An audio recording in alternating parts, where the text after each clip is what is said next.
ఏపీలో రాగల 2 రోజులు తేలికపాటి వర్షాలు పడే అవకాశం ఉందని వాతావరణ శాఖ తెలిపింది. ఉరుములతో కూడిన జల్లులు పడే అవకాశం ఉందని వెల్లడించింది.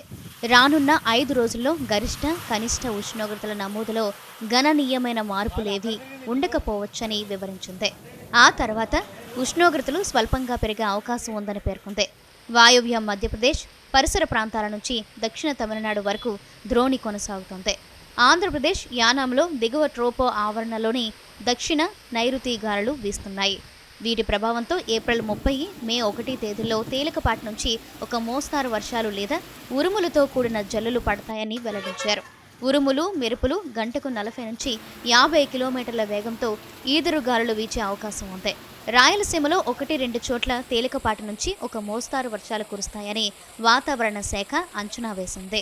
బుధవారం శ్రీకాకుళం, విజయనగరం, పార్వతీపురం మన్యం, అల్లూరి సీతారామరాజు, విశాఖపట్నం, అనకాపల్లి, కాకినాడ, కోనసీమ, తూర్పుగోదావరి, పల్నాడు జిల్లాల్లో అక్కడక్కడ పిడుగులతో కూడిన తేలికపాటి నుంచి మోస్తారు వర్షాలు కురిసే అవకాశం ఉందని విపత్తుల నిర్వహణ సంస్థ తెలిపింది.